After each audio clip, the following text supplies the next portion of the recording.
สานทั่วกันขอทุกท่านร่วมกันยินดี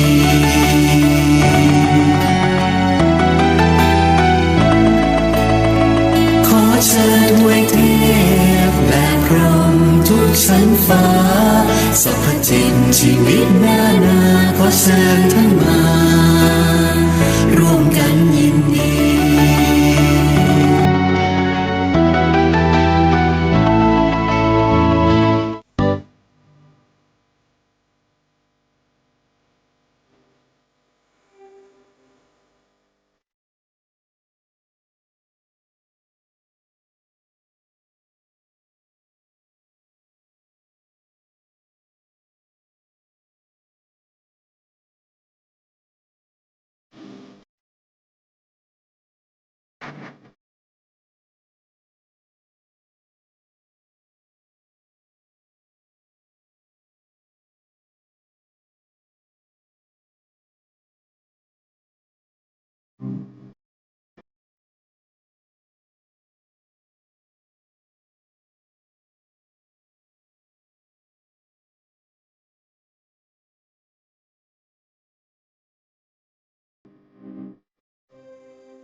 ก็ยกมือ10 นิ้ว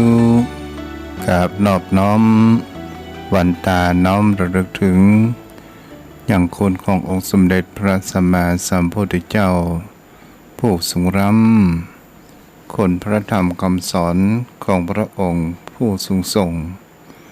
คุณพระสงฆ์สาวกของพระองค์ผู้ประเสริฐรวมก่อให้เกิดเป็นพระรัตนตรัยที่หมู่เฮาทั้งหลายได้กราบสักการะบูชาและเป็นที่พึ่งทางด้านจิตใจมาตลอดจนถึงวันนี้และขอถวายความนอบน้อมด้วยความเคารพมายังครูบาอาจารย์พระเถรานุเถระพระภิกษุสงฆ์สามเณรพระสังฆาธิการทรงสมณศักดิ์บัณฑิตนักปราชญ์ท่านผู้มีความรู้ทุกรูปทุกท่านและขอเจริญพรมาอย่างพ่อออกไม่ออกศรัทธาอันมีพ่อหมอนแม่หมอนพ่ออุ้ยแม่อุ้ยจบพ่อจบแม่พี่ป้าน้าอาท่านผู้ฟังผู้มีบุญทุกท่าน ที่ติดตามรับฟังอย่างรายการธรรมะยามแดงก่อนพระอาทิตย์จะอัสดงรับขอบฟ้าไปในวันนี้ซึ่งเป็นวันที่14เป็นวันศุกร์ศรัทธาญาติโยมทั้งหลายวันเวลาผ่านไปชีวิตที่เราได้มาก็คือการสูญเสียชีวิตของเราไปในอดีตเหมือนกับว่าชีวิตของคนเรานั้นมันผ่านไปโดยการที่เรานั้นบ่รู้ตัวนั่นเองฉะนั้นในวันนี้เราก็มาฟังคติธรรมทางสถานีวิทยุทั้ง2สถานีก็คือสถานีแรกก็คือสถานีแม่ข่ายลัก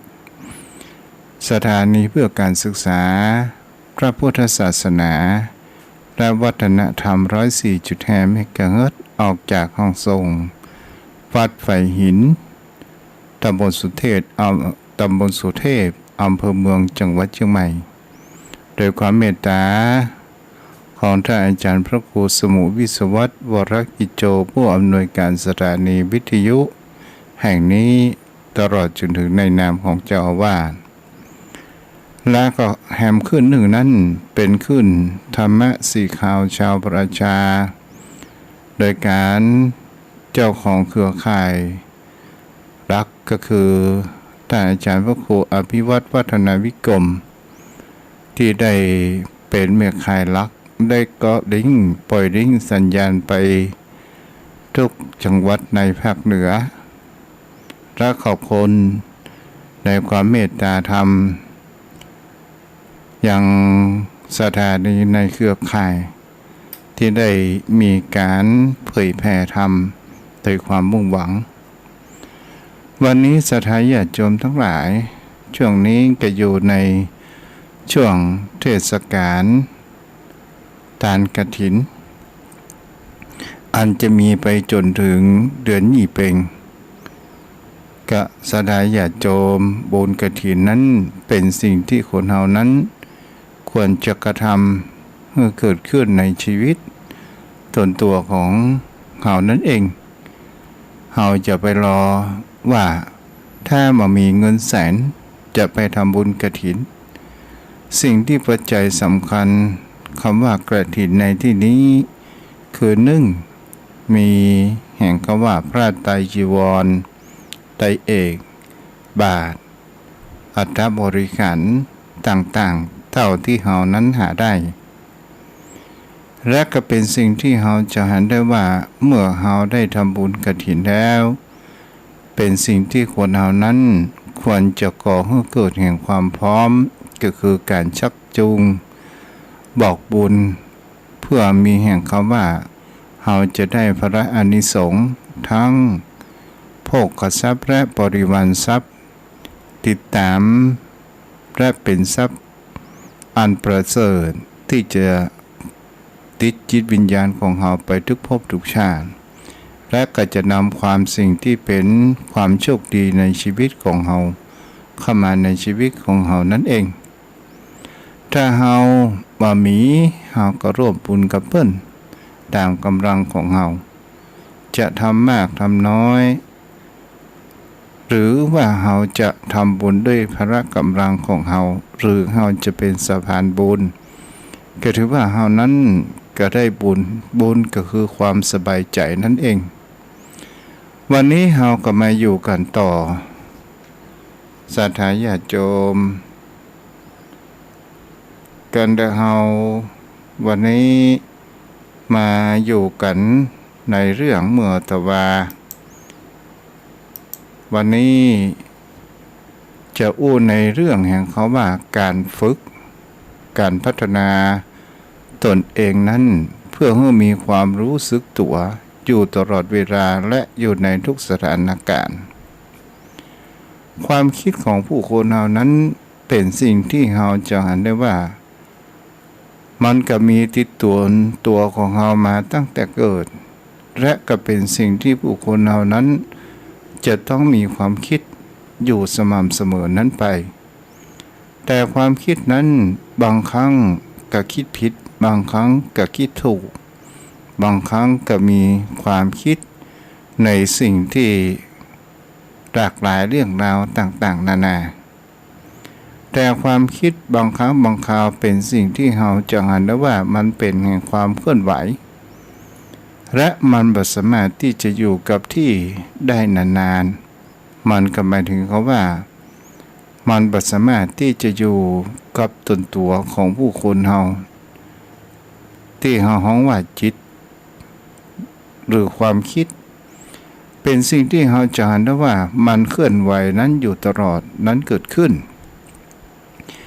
มันจะพลิกมาบ้างเพียงแค่ชั่วครั้งชั่วคราวและก็เป็นสิ่งที่ผู้คนเฮานั้นสังเกตและเห็นได้ว่าความคิดนั้นของคนเฮานั้นโวยกว่าทุกสิ่งทุกอย่างนั้นก็คือโวยกว่าฟ้าแลบ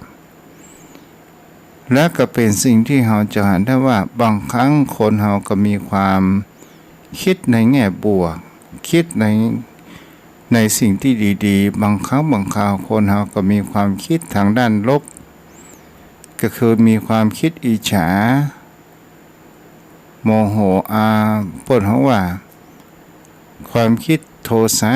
ภาษาบ้านเฮาของว่าโมโหและก็เป็นสิ่งที่เราจะได้ว่ามีความอิจฉาริษยาและมีความอาฆาตนั้นเกิดขึ้นคนเราจะห้ามความคิดมันก็ห้ามเป็นสิ่งที่เรานั้นมาได้แต่ผู้คนเรานั้นสามารถที่จะหยุดยั้งบ่ให้มันเกิดแห่งความว่าเรื่องเลวร้าย ตามที่ความคิดที่เราจะกระทำไปเสียทุกเรื่องนั้นเราสามารถที่เราจะห้ามนั้นได้อยู่นั่นคือแห่งเขาว่าจิตมันสำนึกเกิดขึ้นนั่นเองศรัทธาญาติโยมทั้งหลายสิ่งเหล่านี้เป็นสิ่งที่ผู้คนเฮานั้นถ้าว่าเฮารู้เท่ารู้ทันรู้แก้รู้สึกแห่งความคิดของคนเฮานั้นก็จะทำให้เฮานั้นผ่านความคิดและความเปลี่ยนแปลงเฮาจะติดตามความคิดของคนเฮานั้นได้ถูกเสมอไปทั้งคิดเรื่องแห่งเขาว่าแห่งความเคลื่อนไหวของรูปของนามทั้งภายนอกภายในเป็นสิ่งที่เฮาจะก่อให้เกิดแห่งเขาว่าเฮาจะเห็นแล้วว่าความคิดเหล่านี้มันเป็นสิ่งที่มามีแห่งเขาว่าเที่ยงมั่นหรือว่ามามีอนิจจังก็คือมามีความเที่ยงมั่นนั่นเองและก็เป็นสิ่งที่เขาจะเห็นได้ว่าโทนสภาพนั้นมันอยู่มาได้ตลอดจนถึงจะเห็นได้ว่าทุกสิ่งทุกอย่างมันเป็นสสารหรือว่าไร้แก่นสารหรือมีแต่ความว่างเปล่าและบ่สามารถที่จะบังคับบัญชาว่าจะมาให้มันเกิดนั้นได้แต่การพัฒนาสิ่งเหล่านี้นั้นมันก็จะต้องอยู่ที่ตนตัวปัจเจกบุคคลก็คือของภายของมันนั่นเองศรัทธาญาติโยมทั้งหลายเป็นสิ่งที่เราจะเห็นได้ว่าถ้าคนเฮานั้นมามีความรู้สึกตัวที่จะยับยั้งชั่งใจ ถ้าเราไปปล่อยไปตามธรรมชาติปล่อยไปตามกิเลสเฮาผู้คนเฮาก็บ่ต่างกับสัตว์เดรัจฉานใดๆทั้งสิ้นแต่จิตมันสำนึกของผู้คนเฮานั้นมันเกิดขึ้นและมันมีเรียกว่าเฮานั้นเป็นสัตว์อันประเสริฐหรือว่าเป็นมนุษย์ผู้มีแห่งความประเสริฐทางด้านจิตใจมีแห่งจิตมันสำนึกเกิดขึ้นและก็เป็นสิ่งที่บางครั้งบางคราวศรัทธาญาติโยมทั้งหลายเฮาก็ลองดูว่าบางครั้งบางคราวผู้คนเฮาจะหันอารมณ์หลงรักเกียรติอย่างก็ตามการกินเกียรติก็ตามเป็นสิ่งที่เฮาจะหันได้ว่าบางครั้งบางคราวเวลาเฮาอารมณ์หลุดก็หมายถึงก็ว่าถ้าเฮาปล่อยไปตามความโกรธและก็เป็นสิ่งที่มันมีอย่างยุดยั้งที่มันเกิดขึ้นจะใช้พละกำลังประหัตประหารกัน และก็ฆ่ากันตายตอนสุดท้ายผลของมันก็จะทำให้เรานี้มีแห่งคำว่าติดคดีติดคุกติดตารางไปอย่างมามีวันจบนั่นเองเป็นสิ่งที่เราจะได้ว่านี่คือผลของมันแต่ถ้าว่าผู้คนเรานั้นมีจิตสำนึกมีสติอยู่เสมอเราจะเห็นได้ว่าถ้าเรากระทำในสิ่งนั้นถ้าเราอยากจะอู้อันหยังเราก็อู้ออกมาโดยการที่เราขาดสติมันก็บ่ต่างกับคนที่เป็นโรคประสาทหรือว่าเป็นโรคที่มันมีความสมบูรณ์ที่เขาว่าผีบ้านี่ก็คือความเป็นสิ่งที่เราจะเห็นได้ว่าถ้าเราเป็นคนที่ยับยั้งชั่งใจและการกองแห่งความคิดเราจะไปอู้ตามที่ความคิดของผู้คนเราคิดอยู่เสมอคิดก่อนอู้ก่อนคิดคำนี้เคยอู้แล้วว่าหลวงปู่ครูบาเจ้าพรหมาพรหมจักโกวัฏบาตักข้าที่ทุเจ้าเคยไปอาศัยอยู่ในเป็นสามเณรทุเจ้าก็ผูกจิตใจในคำคมคำนี้เข้าถึงในจิตใจอันลึกๆคนโง่เอาใจไว้ที่ปากคนฉลาดเอาปากไว้ที่ใจฉะนั้นคนเฮาก็ระมัดระวังสำรวมกายวาจาและจิตใจของผู้คนเฮานั้นเองวาจานั้นเป็นสิ่งที่สำคัญวาจาเป็นอวัยวะที่จะก่อให้เกิดแห่งความสำเร็จในชีวิตของผู้คนเฮานั้นก็ว่าได้วาจานั้นก่อให้เกิดแห่งความหายนะในชีวิต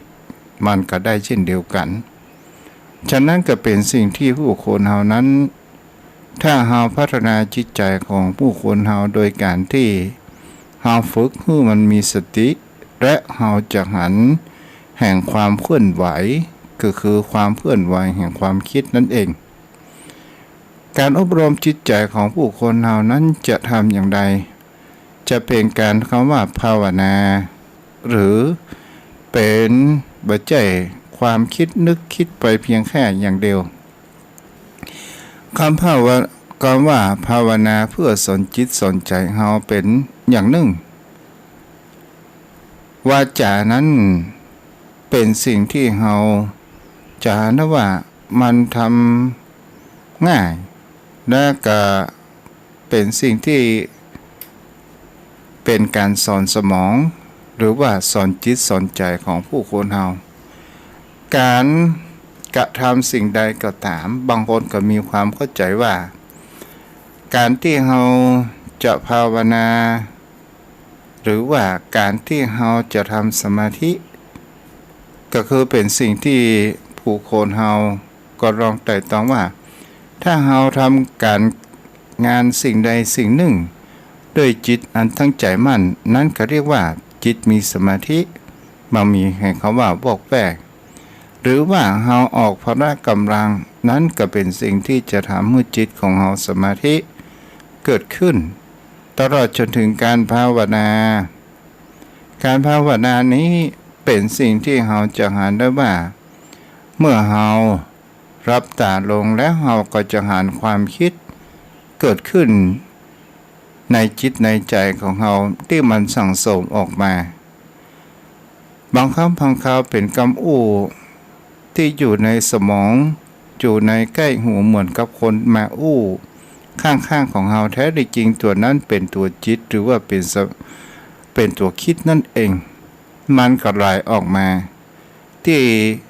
ภาษาทางภาคเรียกว่าความฟุ้งซ่าน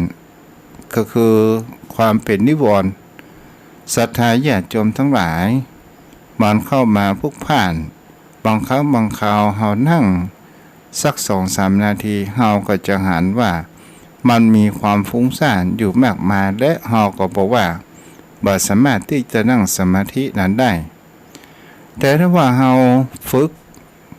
ประพฤติปฏิบัติไปหลังจากการไหว้พระสวดมนต์เสร็จแล้วถ้าเฮานั่งได้สัก5 นาทีวันนี้ก็ถือว่าดีที่เฮาได้5 นาที ต่อไปมาได้เฮาก็ก้อยเพิ่มเป็น10นาทีเพิ่มเป็น15นาทีเพิ่มเป็น20นาทีและเฮาก็จะหันได้ว่าโดยการที่เฮาเอาจิตของเฮาไปอยู่ที่ลมหายใจจะเป็นปลายจมูกในแนวอานาปานสติ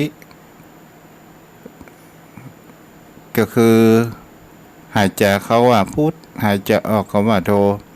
หรือจะเป็นแนวสติปัฏฐาน4ก็คือเอาจิตถ้ามือมีสติอยู่ที่หน้าท้องพองหนอยุบหนออย่างนี้เป็นสิ่งที่เราจะหากันได้ว่าและก็เพื่อที่จะมาให้จิตของเรานั้นวิ่งผ่านไปในเรื่องอดีตและไปกังวลในสิ่งที่เป็นอนาคตถ้าเราทำอย่างนี้ก็เพื่อแห่งความสงบแห่งจิตใจของผู้คนเราและเราก็จะหันแห่งความนึกคิดแห่งจิตใจของผู้คนเราและเราจะหันว่ามันวิ่งไปขนาดไหนและเราก็จะหันว่าทุกสิ่งทุกอย่างมามีแห่งคำว่าเที่ยงมั่นทุกสิ่งทุกอย่างตกอยู่ในของกฎพระไตรลักษณ์ยมพ่อจมแม่เฮาก็ลองดูว่าอย่างกับเฮานั่งเมินเน็บกินแข้งกินขาของเฮาก็จะหันได้ว่าเฮาก็จะเปลี่ยนท่าทางเมื่อเฮาเปลี่ยนท่าทางในอิริยาบถเดิมมันเฮาก็จะหันว่านั่งคัดสมาธิเฮานึกว่ามีความสุขพอเวลาเฮานั่งนานๆมันก็เป็นเน็บเช่นเดียวกันถ้าเฮานั่งพับเพียบเฮาก็ว่านั่งพับเพียบตอนแรกนั้นมันมีความสบายเมื่อนั่งนานๆมันก็เป็นเน็บและตอนสุดท้ายเฮาก็พลิกมานั่งคัดสมาธิเหมือนเดิมเขาจะลองสังเกตและพิจารณาได้ว่าแม้กระทั่งความทุกข์มันก็ทนสภาพนั้นอยู่ไปได้และทุกสิ่งทุกอย่างมันจะเหมือนดังเดิมก็คงเป็นไปได้เหมือนชีวิตร่างกายของผู้คนเฮาก็ตามจะทำให้เฮานั้นเป็นหนุ่มเป็นสาวตลอดไปมันก็หาไปได้และก็เป็นสิ่งที่คนเฮานั้นจะหันได้ว่ามันกับพยายามดึงแห่งความชราเข้ามาโดยการที่เฮาบ่อยากจะได้โรคภัยไข้เจ็บมันก็จะเข้ามาในสิ่งที่เฮาบ่ต้องการตลอดจนถึงความตายเป็นสิ่งที่เฮาบ่ต้องการแล้วภัยพ้องที่จะมีความหลุดพ้นในสิ่งเหล่านี้ได้มันก็มามีภัยศรัทธาญาติโยมทั้งหลายเป็นสิ่งที่เฮาจะหันว่านี่ก็คือของกฎของพระไตรลักษณ์มันเป็นสิ่งที่มามั่นบัดเที่ยงและมันเป็นสิ่งที่คงสภาพทนอยู่อย่างเดิมนั้นมาได้มันก็จะต้องมีแห่งความเปลี่ยนแปลงไปสุดท้ายมันก็เหลือแห่งแต่ความว่างเปล่าความว่างเปล่าอย่างใดศรัทธาญาติโยมทั้งหลายก็หมายถึงว่าเฮาก็จะต้องคืนให้ทุกสิ่งทุกอย่างคืนให้กับธรรมชาติไปเสียทั้งหมดแม้กระทั่งผงธุลีดินเฮาก็จะต้องคืนให้กับแผ่นดินไปนี่ก็เป็นสิ่งที่ผู้คนเฮาก็ลองตึกตองและคิดพิจารณาดูว่าถ้าเฮาผ่านประการเช่นนี้เฮาก็จะมีความผ่อนคลายแห่งความคิดอันที่มันเป็นความจริงจังในชีวิตที่เฮาไปโรงแห่งคำว่าอัตตาว่าตนตัวของเฮานั่นเองแท้จริงผู้คนเฮามาบนโลกใบนี้เมื่อเพื่อที่จะเรียนรู้หาวิธีออกแห่งความทุกข์ทั้งปวงและสิ่งเหล่านี้เฮาจะออกจากทุกข์ทั้งปวงเฮาก็จะต้องมีแห่งความเข้าใจทุกข์นั้นเกิดขึ้นยมพ่อเจ้าแม่ลองสังเกตหรือไม่ว่าถ้าว่าเฮาเป็นละอ่อนถ้าเฮาเป็นละอ่อนมักเป็นบ่าวเป็นสาวเจ้าพ่อเจ้าแม่ก็คงตันอยู่ที่ต้องทำหุงปลาอาหารทำอาหารการกินให้พ่อแม่ให้พี่ให้น้องนั้นได้กิน ศรัทธาญาติโยมทั้งหลายตลอดจนถึงเป็นสิ่งที่ผู้คนเฮานั้นจะหาได้ว่าที่เฮาเนี่ยกินเป็นก็เพราะว่าพ่อแม่นั้นเป็นคนสอนคนบอกคนกล่าวพอเวลาผ่านไปพ่อแม่เฮานั้นบ่อยู่เสียแล้วแต่ทำมาหากินเฮานั้นก็สามารถที่เฮาจะทำได้ด้วยตนตัวของเฮานั้นเองตลอดจนถึงวิชาต่างๆที่เฮาจะหาได้ว่าเป็นสิ่งที่ผู้คนเฮานั้นก็ได้มาจากประสบการณ์นั่นเองมันต่างกับบุคคลที่เลี้ยงถูกเป็นอย่างเทวดาและก็มาให้ลูกกระทำอะไรอย่างและบ่ฝึกหัดให้ลูกนั้นได้เรียนรู้ตอนสุดท้าย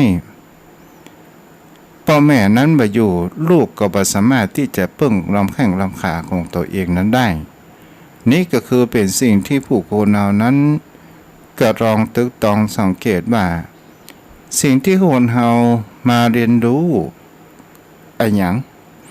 เรียนรู้เพื่อที่จะทำให้จิตใจของเฮานั้นอยู่กับบนโลกใบนี้เมื่อมันมีความบ่สบายใจคือเมื่อมันมีทุกข์มากแต่เฮาเข้าใจทุกข์ในสิ่งที่มันเกิดขึ้นสักวันหนึ่งเฮาก็จะต้องจากโลกนี้ไปแล้วเฮาจะจากโลกนี้ไปเฮาจะเอากำไรหรือว่าจะขาดทุนปิกไปยังบ้านยังจองเก่าเดิมของผู้คนเฮาและเป็นสิ่งที่ผู้คนเฮานั้นจะหันว่าเฮาจะแยกอย่างใดทำให้จิตใจของเฮานั้นมีความสุขต่อเมื่อเวลามีคนในสิ่งที่เข้ามากระทบในชีวิตและเฮามามีความถูกอกถูกใจมันก่อให้เกิดแห่งความโกรธก่อให้เกิดแห่งความโลภก่อให้เกิดแห่งความหลงและเฮาจะทำอย่างใดมาให้ในสิ่งเหล่านี้มันเกิดกับจิตใจของเฮามันมากนักเฮาก็ลองดูไปว่าถ้าเฮาโกรธลูกโกรธหลานเฮาด่าเขาอาฆาตแค้นเขาไปถ้าเฮาได้อะไรอย่างมาเฮาก็ได้เสียงข่าวความชกช้ำและก็เป็นสิ่งที่เฮาจะหาได้ว่าเฮาก็มามีแข่งการให้อภัยมันก็มีแต่ความทุกข์เป็นสนิมอยู่ในจิตในใจนั้นอยู่ตลอดก็เหมือนกับว่าเฮานั้นจมอยู่ปักอยู่ความทุกข์แต่ถ้าว่าเฮามีความคิดอยู่เสมอว่าถ้าเฮาด่าไปมันก็แค่นั้นถ้าเฮาสอนได้ก็สอนเปิ้นฮ้องว่าคนดึกดื่นจะไปสอนมันถึงบ่ขึ้นเหมือนเขาว่าเชื้อมันบ่ขึ้นสังศรัทธาญาติโยมทั้งหลายหมู่เชื้อบ่ขึ้นสังมีหยังห้องก็มีประเภทผักปุ้งมันถึงบ่ขึ้นแล้วก็เป็นสิ่งที่เฮาก็จะลองดูสังเกตไปหลายสิ่งหลายอย่างหลายประการด้วยกันและก็เป็นสิ่งที่ผู้คนเฮานั้นและเฮาจะทำอย่างใดถ้าคนลึกดื่นเฮาบ่ต้องไปสอนได้อันยังจะสอนท่านข่าวเล่านั่นก็คือธรรมชาติก็คือประสบการณ์นั่นเองคนเฮาทุกคนนั้นก็จะต้องผ่านแห่งคำว่าวัยมาเหมือนกันทั้งหมดโยมพ่อโยมแม่ต้องผ่านวัยแห่งคำว่าความเป็นละอ่อนมาโยมพ่อโยมแม่บางท่านบางคนก็บอกว่าเขาฮู้พอลูกพอหลานลูกหลานคนนี้ยังมาลึกลืนแต่ว่าโอ้บ่อยู่นิ่งบ่อยู่กับที่กันเด้อก็ล่นไปก็ล่นมาเดือดร้อนอะไรอย่างละอ่อนมาเดี๋ยวนี้ไอ้อย่างมาลึกลืนใครยังประถามตัวเก่าว่าตัวเก่าเป็นละอ่อนนั่นมีความลึกดื่นมากมาน้อยขนาดไหนแต่ถ้าว่าเขาคิดว่า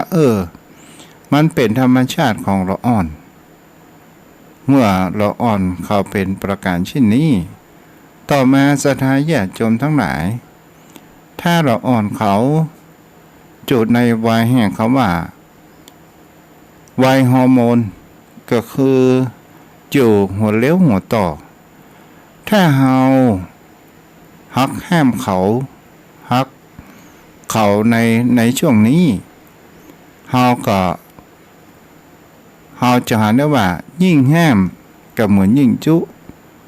เขาบ่ฟังพ่อฟังแม่เขาจะไปฟังเพื่อนกันเป็นส่วนใหญ่แต่ถ้าว่าเฮาทำตนตัวของเฮามีความเข้าใจเพราะว่าเฮานั้นก็ผ่านความว่าเป็นวัยรุ่นมาเช่นเดียวกันและก็เฮาก็จะหันต่อมาในช่วงวัยทำการทำงานเฮาก็ผ่านมามีความมุ่งมั่นในการที่จะสร้างฐานะของตนตัวของผู้คนเฮาบางครั้งบางคราวอยู่ในช่วงในสิ่งที่มีการลงทุนทดลองไปดักเรื่องรายราวต่างๆหาประสบการณ์นั้นใส่ตัวสัทธาญาติโยมทั้งหลายถ้าเรามีความคิดวิตกกังวลไปล่วงหน้าก็จะทำให้จิตใจของเรานั้นมีแต่ความว้าวุ่นและวุ่นวายจุมากมายและก็มีความเสียเวลาไปกับแห่งเรื่องบ่เป็นเรื่องนั่นเองต่อมาวัยชราวัยผู้สูงอายุเราก็ลองมาคิดว่าขณะนี้เวลาของเราเหลือแหมสักกี่วันและก็เป็นสิ่งที่เราจะเห็นได้ว่าวัยนี้เนี่ยเป็นวัยที่เราควรจะให้ความสุขเกิดขึ้นกับจิตใจเป็นวัยที่เราบ่ต้องไปนึกว่าเราจะหวังร่ำรวยมหาศาลเงินทองใดๆต่างๆวัยนี้เป็นวัยที่ควรแสวงหาธรรมวัยที่จะทำให้จิตใจของเรานั้นมีความสุขบุคคลใดก็ตามถ้าเข้าใจในวัยและทำให้จิตใจของเรานั้นมีความสุขก็คือมองโลกในแง่บวกก็จะทำให้เรานั้นเป็นสิ่งที่จะทำให้เรานั้นมีความสุขนั้นอยู่เสมอแต่ต่อมาเรามาพอในเรื่องของธรรมชาติในสิ่งที่เจ้าได้พูดถึงนั้นก็คือเรื่องแห่งความคิดเรื่องแห่งความรู้ในสิ่งที่ผู้คนเราความทุกข์ประจำกายร่างกายของผู้คนเราที่เป็นไปตามธรรมชาติบางครั้งบางคราวคนเราจะหันได้ว่าเมื่อเราเกิดความหิวเรารู้ว่าหิวแต่จะไปเป็นผู้หิวในที่นี้มันก็แบ่งเป็นสองภาคมันก็คือหมายความว่าหิวข้าวเฮาหิวข้าวเฮาก็ซอกอะหยังมากินเถียจะเป็นอาหารอย่างใดก็ตามแต่ถ้าว่าวันใดเฮาเป็นผู้หิวเสียเองและกับบางครั้งบางคราวของกินธรรมดาปะกินของกินซ้ำบ่กินจะกินของดีๆทุกคาบทุกมื้ออย่างนี้มันก็ต้องล่มจมแต่ถ้าว่ารู้ว่าหิวเฮาเซาะอะหยังมาเพื่อห้องต้องของเฮาให้มันหายอดอยากจอมพ่อจอมแม่เฮาก็ลองมาดูสังเกตความหิวบางครั้งเฮาหิวเฮาชอบเฮามักอันนี้เฮามีความโลภในการกินมากนักถ้าบุคคลเป็นผู้หิวเสียเองกินมากตอนสุดท้ายเฮาก็จะหาความทุกข์มันเกิดขึ้นนั่นก็คือความอึดอัดความกัดในการกินอาหารมากเกินไปและก็เป็นสิ่งที่ถ้าเฮารู้สึกคำว่าเบื่อเฮาจะไปเป็นผู้เบื่อเสียเองถ้าเฮารู้สึกว่าคำว่าชอบเฮาจะไปเป็นผู้ชอบเสียเองนี่โยมพ่อโยมแม่คงจะมีความเข้าใจเขาว่าอย่างว่าเฮารู้ว่าชอบในสิ่งนั้นก็เป็นสิ่งที่เฮาจะหาได้ว่าเฮาชอบในสิ่งนั้นแต่เฮายังบ่พร้อมเตื้อเฮาชอบแต่เฮาสามารถเอาอันอื่นมาทดแทนนั้นได้แต่ถ้าว่าเฮาชอบและเฮาอยากได้อันนั้นได้แปลว่าเฮานั้นเป็นผู้ชอบไปเสียเองตลอดจนถึงเปิ้นเฮาว่าเฮาจะไปอย่าจมปลักอยู่ในความรู้สึกอันที่บดีในสิ่งที่ผู้คนเฮานั้นจะเห็นได้ว่าสิ่งที่มันบดีมันเกิดขึ้น นั่นก็คือการที่เราพยายามที่จะพักใสไร้ส่งในสิ่งที่เราบ่ชอบบางครั้งบางคราวเราก็ยอมรับในสิ่งที่มันเกิดขึ้นเถียและการถ้าว่าเราไปแล้วเราก็บ่ดึงความรู้สึกตนตัวของเราไปเล่นไปตามกระแสของกิเลสถ้าเราไปเล่นตามกระแสของกิเลสแล้วก็จะทำให้เรานั้นตกเป็นหลุมพรางนั่นเองจงทำจิตใจของเราให้มันเป็นกลางๆโดยความรู้สึกตัวของเรานั้นมันมีให้เขาว่ารู้สึกของว่าสุขรู้สึกของว่าทุกข์เพื่อเราวางจิตใจของเราเป็นกลางบ่สุขบ่ทุกข์เราพอไปตามเหตุการณ์ตามสัญชาติมนุษย์ของผู้คนเรานั่นเองเป็นสิ่งที่เรานั้นก็สามารถที่จะพัฒนาได้ถ้าเราจะหาได้ว่าถ้าเราไปเอ็นเอียงข้างใดข้างหนึ่งก็จะทำให้เรานั้นถ้าเราเอ็นเอียงไปตั้งทางด้านความสุขแต่ความสุขมันก็บ่ใช่เป็นจีรังยั่งยืนและเราเอ็นเอียงไปทางด้านความทุกข์มากอันอย่างเราก็ไปยึดถือเป็นอัตตาของเราไปเสียหมดแล้วก็มีความทุกข์เราเอ็นเอียงไปความทุกข์มากความทุกข์มันก็บ่ใช่จีรังยั่งยืนฉะนั้นเราวางจิตใจของเราเป็นแห่งคำว่าเป็นกลางๆบ่สุขบ่ทุกข์อมสุขายะศรัทธาญาติโยมทั้งหลายเป็นสิ่งที่คิดพิจารณากันเนาะต่อมาฟังเรื่องคลายเครียดพ่องเนาะโยมพ่อโยมแม่วันนี้ก็มาเสนอเรื่องตัวเจ้าติดอ่างศรัทธาญาติโยมทั้งหลายคนติดอ่างนี่เป็นว่าในอดีตชาติเป็นบุคคลที่อู้กวนทำเป็นสิ่งที่เปิ้นอู้ยังบ่จบแล้วก็ไปกวนในการอู้กันจาบังเอิญมีตัวเจ้าติดอ่างอยู่คนหนึ่งเป็นคนทางใต้วะเนาะเฮาบ่ตึงมาเฮาตึงบอกว่าทางเมืองเชียงใหม่เนี่ยเฮาว่าทางใต้นะศรัทธาญาติโยมทั้งหลายหลวงตุ๊ตนหนึ่งนั้นก็เป็นคนที่มีความติดอ่างในการที่ว่าเป็นคนเฒ่าละมาบวชตอนปลดเกษียณอันอย่างเสร็จเรียบร้อยแล้วก็มาอยู่วัดบังเอิญก็อยู่วัดแล้วก็จะต้องมีแห่งเขาบาต้องท่องสวดมนต์หลายสิ่งหลายอย่างนั้นเกิดขึ้นหลวงตุ๊ก็ได้มีอยู่วันหนึ่งชาวบ้านกับมาตานกันเข้าก็จะปั่นป่อนหาตัวเจ้าที่ไหนก็บ่ได้เพราะว่าต่างบ้านนอกหาตัวเจ้าเขียมในเมื่อตุลุงนั้นมาบวชก็เลยเป็นสิ่งที่เขาก็มัดมือชกให้ตุลุงนั้นเป็นเจ้าอาวาสแต่ตุลุงนั้นเขาบ่รู้ว่าตุลุงมีความติดอ่างมากน้อยขนาดไหนกูเตือที่เป็นเจ้าบ้านก็มาติดอ่างมากมันเหตุการณ์พาไปจำเป็นต้องยอมมัดมือชกละศรัทธาญาติโยมทั้งหลายเข้ามาตามขันเข้าหลวงตู่นี่หยังมาตามขันเข้าให้แม่นะ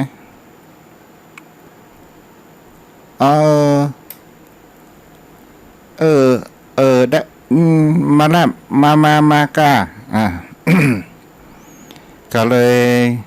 ขึ้นเริ่มต้นยะถาวะลิวะหาปุลาปาลิปุเรนติสาคลังเอวะผู้กาปั่นปอนอย่างอี้ก็ไปเปลี่ยนกี่เวลาเป็นชั่วโมงกว่าจะจบมาถึงบทแห่งเขาว่าเอวังโหนตุดีระอาจารย์ในวันนี้ก็เป็นวันดีมันไม่มีในข่าว โอ้ศรัทธาญาติโยมทั้งหลายเป็นอันทุกข์อันยากศรัทธาบางคราวจะแม้ขันตานขันเข้ากับฟังตู้ลุงปั่นปอนกับนั่งเข้าหัวคิกแบบเป็นอันได้บุญได้เบิ้ลหยำเป็นว่ามานั่งเข้าหัวลุงตุไปอย่าง เนาะศรัทธาญาติโยมทั้งหลายวันนี้ก็จบเพียงตัวอีเนาะเวลา42 นาทีละใครจะโทรสนทนาจากกันก็โทรเข้ามาได้เด้อที่เบอร์โทร0631639950 โทรเข้ามาได้เด้อวันนี้ทาง Facebook ผู้ติดตามรายการมีหลายท่านหลายคนโยมมนทิราสาครรับฟังอยู่เจ้าคุณโยมจันจรัสรับฟังอยู่เนาะคุณโยมพี่สาวมันธนาอัมพันธ์แม่แต่งรับฟังอยู่และก็มีตังแม่อ้อยอรพินอมรมนตรีอนุโมทนาบุญตัวเด้อเป็นรายการโทรศัพท์ละเนาะโทรเข้ามาเด้อจะสนทนาธรรมกันก็จากันโทรมาได้เนาะ0631639950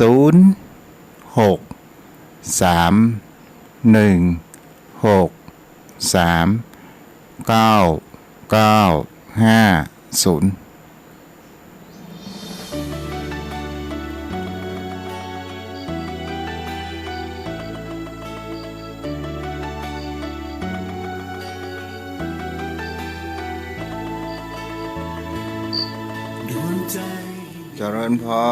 รวัฒการครับท่านมหาจ้ายะถาภาคใต้อยู่จบกันเป็นทุรักทุเลนะมหานะผมนอนขำอยู่เนี่ยมุกนี้ดีนะอาจารย์นะจ้า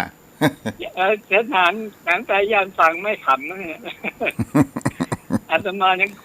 ฟังอยู่มันเข้าท่าดีอ่ะจ้ามุกดีนะเนี่ยอาจารย์ไม่ธรรมดานะ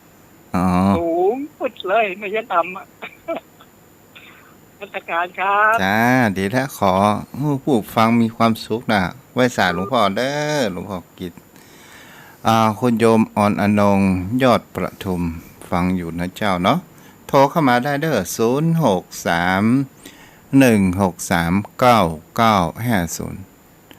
แต่เราจึงทางไผจะประชาสัมพันธ์โทรเข้ามาว่าวัดพระเจ้ามีกระถินเด้อสามารถประชาสัมพันธ์ได้โยมพ่อโยมแม่เนาะ0631639950ส่วนวัดของตูเจ้าก็มีงานกฐินสามัคคีในวันที่23 ตุลาเด้อก็คือแห่มปัจจุบันต่างหน้าเป็นงวดสุดท้ายในการชำระที่ดินโยมพ่อโยมแม่ 300,000 บาทตอนนี้สถานญาติโยมก็ได้ร่วมทำบุญคนเล็กคนน้อยตามกำลังยังไม่ได้ไปเช็คบัญชีเต้อเนาะว่ามีสักเท่าใดโยมพ่อโยมแม่ก็สามารถที่จะโอนผ่านเข้าบัญชีได้เด้อบัญชีธนาคารกรุงไทยบัญชีวัดชื่อว่าวัดทุ่งปากเกร็ด3750747407เนาะถ้าโยมพ่อโยมแม่บ่สะดวกก็จะให้ลูกหลานโอนร่วมทำบุญก็ได้ว่ามีปัญหาอะไรหยังถ้าก็ขอบอกชื่อไปเถอะจะได้ประชาสัมพันธ์อนุโมทนาบุญตัว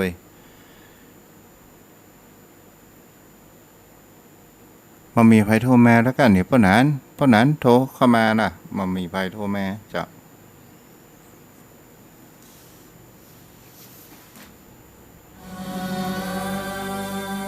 เจ้ากรรมนายเวรแล้วทิ้งรี แต่ว่าแม่บวกเงาว่าโอ้ป้านั้นสายันเปิ้นอุ้งหวันสรุปทำโตยเนาะเพราะนั้นถ้าได้ฟังอยู่ก็สามารถโทรแจ้งเข้ามาสนทนาธรรมกันได้เด้อขออนุโมทนาสาธุการบุญทั้งมวลด้วยใจเลื่อมใสด้วยใจจริงซาบซึ้งยิ่งใหญ่พาให้ชีวิตเจริญนำจิตเบิกบานเบิกบานเบิกบานเบิกบานเบิกบานเบิกบานเบิกบานเบิกบานเบิกบานเจริญพรเจริญพรป ขอ นา กราบแต่ได้ไว้สามเมตตาธรรมท่านพระคุณเจ้าด้วยความเคารพอย่างสูงครับท่านเจ้า เจ้า ติดอ่างนี่คนเมืองเขาว่าปักกักเนี่ยท่านเจ้าเนาะ ปักกักนั่นนะ ปักกักมันก็เป็นนั้นเพื่อท้องอย่างเป็นฮักจีนของไผ่ของมันเนาะท่านเจ้าเนาะ เพราะเป็นบุญกรรมของใครของมันนะกะ นั่นมันเป็นกรรมไผ่กรรมมันบางคนมันก็ไปจะอ่านนะครับมันอย่างอีนะท่านเจ้าเขาก็บ่ใจอยากใครหัวเสียเปิ้นมาที่มันก็โอ๊ตบ่ได้เนาะมันก็โอ้โหว่าอะไรจ้ะ มันก็โอ๊ตแค่หัวบ่ได้เฮาก็มันก็มีนะอย่าเขาก็จิมันวางกรรมเลยกรรมเวรมาตีลูกตีหลานเลยก็มันเนี่ยใดอ่ะมันตัดตองหน้าซองตามันก็โอ๊ตแค่หัวบ่ได้ยี่ใดมันเนาะ นั่นแหละกะ ถ้าเป็นคนตั้งแต่ประกาศเนี่ยเจริญพร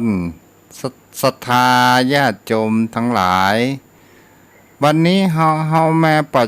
ประชุมกันเด้อนี่เนาะ มีบ้านนี้ก็มีบ้านนี้ก็มีครับเพิ่นได้ทำแล้วเพิ่นติดอ่างปากกักน่ะเมื่อโหดมาเหตุการณ์มันก็ได้อินดูเพิ่นน่ะแล้วก็มันก็อดแค่หัวบ่ได้ครับมันเป็นกรรมของเปิ้นเนาะเนาะก็อินดูเปิ้นเหมือนกันนะก็วันของไผของมันเนาะท่านเจ้าเนาะนก กว่าจะออกมาเป็นกรรมเนาะท่านเจ้าเนาะถ้าเป็นคนเฒ่าคนแก่แต่ก่อนนะเปิ้นว่าเอาเดือนรับเดือนเพ็งเอาเขียดตบปากมันนี่นะแล้วคุณเจ้า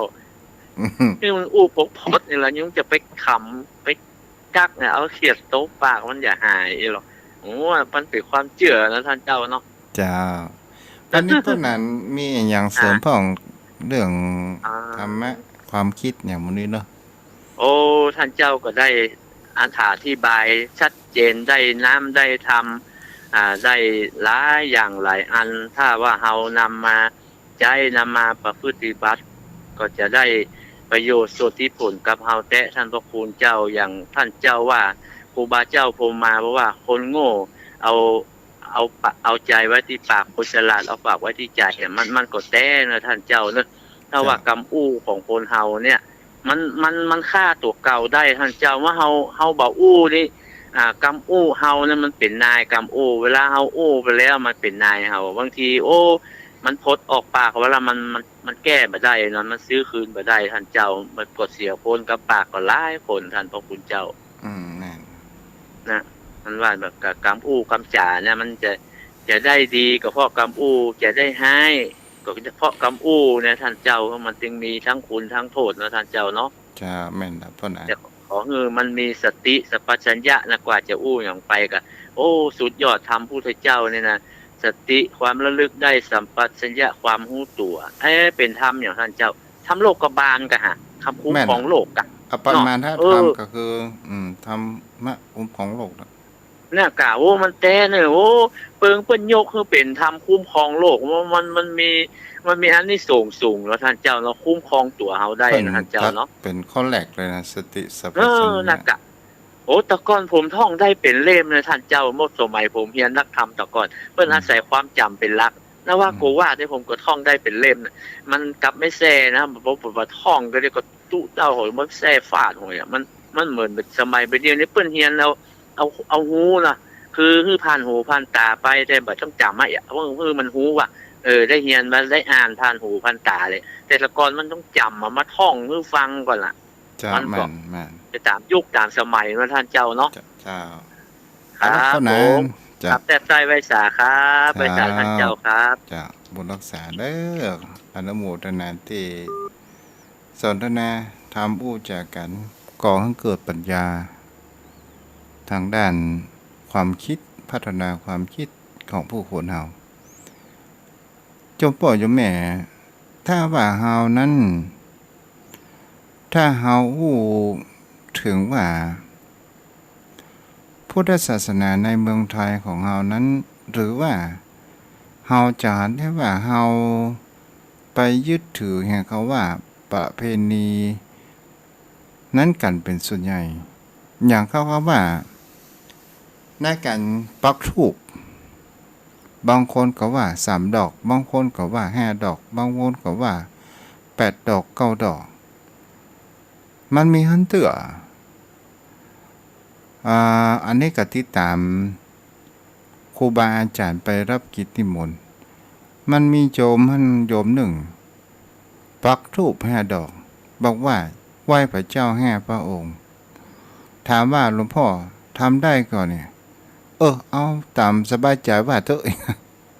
ถ้าเราเอาไปเข้าใจเนาะมันจะเป็นอย่างไรแต่ที่จริงแล้วการสักการะบูชาน้อมระลึกถึงคุณขององค์สมเด็จพระสัมมาสัมพุทธเจ้าเฮาจะมีธูปบ่มีธูปมันก็อยู่ที่จิตสำนึกของผู้คนเฮาจะมีความระลึกถึงหรือไม่นี้ต่างหากเล่าศรัทธาญาติโยมทั้งหลายถ้าว่าเป็นครั้งสมัยพระเจ้าอาโศกเพิ่นก็สร้าง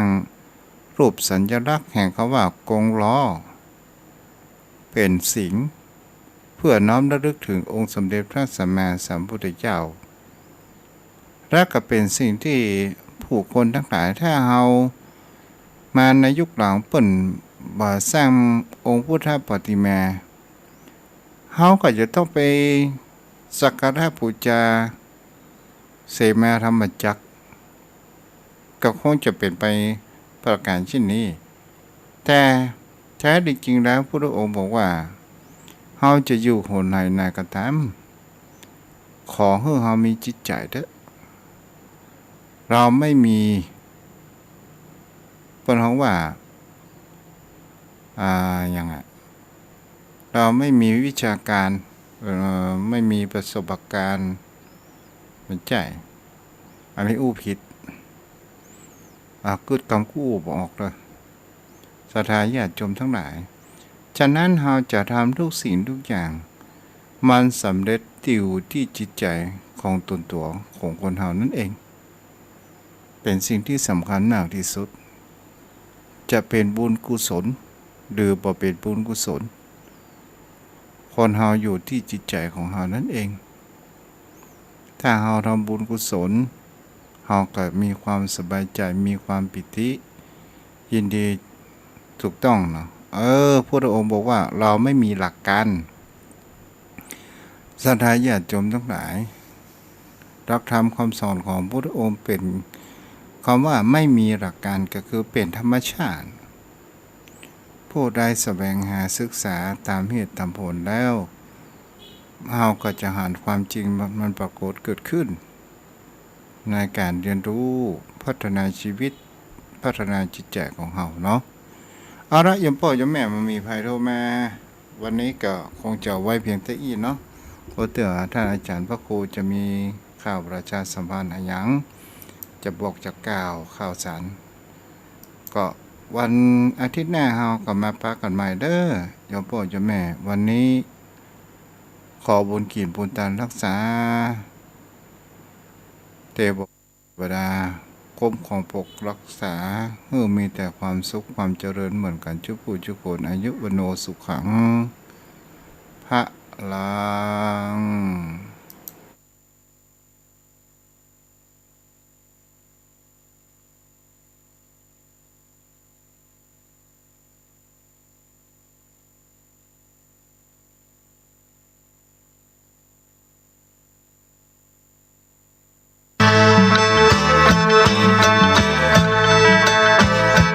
พรรษาถวายผ้ากฐินทานสืบสารพุทธประเพณี